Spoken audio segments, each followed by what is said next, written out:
देखिए, ये जो तर्क रखे जाते हैं, ये खुद टीएमसी पार्टी की अपने पार्टी की तर्क ये थे। जब बंगाल में कांग्रेस पार्टी को तोड़ने के लिए सारे संसाधन को ये इस्तेमाल कर रहे थे बंगाल में, हमारे पार्टी की एमएलए से लेकर पंचायत तक जितने हमारे इलेक्टेड नुमाइंदे थे, सबको तोड़ो और कांग्रेस को ख़त्म कर दो, टीएमसी में शामिल कराओ। उस समय जो हमारे पार्टी छोड़कर टीएमसी में शामिल होते थे, उनके लिए ये रुख तय कर दिया था, उनके लिए एक बहाना और तय किया दिया था सत्तारूढ़ पार्टी उस समय की टीएमसी की, बंगाल के विकास के लिए, बंगाल के तरक्की के लिए ममता बनर्जी को साथ मिलकर काम करना चाहिए। ये उनका पुराना ये रवैया है। आज वो जब भाग रहे हैं तो वो पुराना रवैया को इस्तेमाल कर रहे हैं कि उस समय बंगाल की तरक्की के लिए, आज कहते कि देश की तरक्की के लिए, उसके साथ साथ बंगाल को भी जोड़ दिए हैं। मतलब सीखा है वो सारे ममता बनर्जी से, उनकी पार्टी से, वो अभी यह अपनाते हैं, वो इस्तेमाल करते हैं। लेकिन इतने दिनों तक उनको नहीं पता चली कि वहां क्या हो रहा है, लॉलेसनेस चुनाव हारने के बाद पता चली। मतलब कोई तो इनके अलग किस्म के मकसद होगी। दूसरी बात यह है कि ये तो लगता है टीएमसी के जो बागी लोग हैं वो बीजेपी के साथ मतलब हर चीज में तो जोड़ चुके हैं, लेकिन फिर भी एक छोटी सी अलग दिखाना चाहते हैं। एक लाइन कीजिए, एक लाइन अलग रखते हैं। देखिए, अगर एंटी डिफेक्शन की को कानून, इसका मतलब होता है 2/3 अगर हो जाए तो विलय हो जाओ दूसरे पार्टी में। ये नहीं है होना चाहते।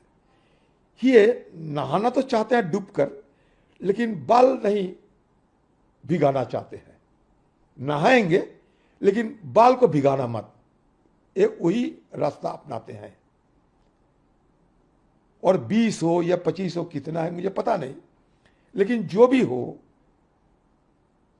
बीजेपी में सीधे तौर पे शामिल हो जाना ही बेहतर होगी, क्योंकि बीजेपी का ही ये चमचो बन के रहेगी।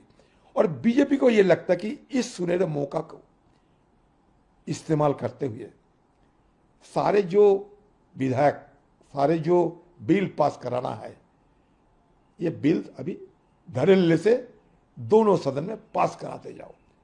1 नेशन 1 इलेक्शन, डिलिमिटेशन वगैरह वगैरह, जहां जहां ये लोग लटके हुए अटके हुए थे, ये सुनहरा मौका को इस्तेमाल करते हुए सारे विधेयक को पारित करते रहेंगे।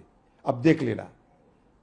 इसीलिए बीजेपी पार्टी के भी इसमें ज्यादा जोर दे रहे हैं, क्योंकि शुरू में कहते थे कि नहीं, मैं किसी चोर चकोरे को, भ्रष्टाचारियों का हम साथ में नहीं लेंगे, लेकिन समर्थन लेने के लिए एक जरिया बना दिया, क्योंकि बीजेपी पार्टी की एजेंडा और बड़ा है।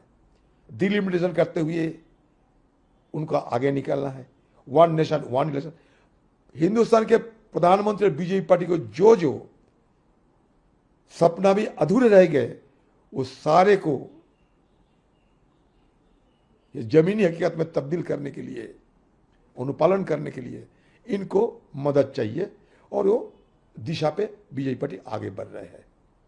टीएमसी की तरफ से कल्याण बनर्जी और कीर्ति आजाद सामने आए, उन्होंने साफ तौर पर यह कहा है कि अगर इतना ही दम रखते हैं तो फ्रेश चुनाव लड़के आए, और ये भी कह रहे हैं कि हमारे पास माँ, माटी और मानुष है। हाँ, सब है तुम्हारे पास। कीर्ति आजाद पहले कौन सा पार्टी करते थे, कौन से पार्टी के नुमाइंदे थे? तो उस समय क्या दोबारा लड़के हो ये चुनौती दिए थे? दूसरी बात, हारने के बाद आप लॉयर है कल्याण बाबू, सीधे सुप्रीम कोर्ट क्यों नहीं जाते?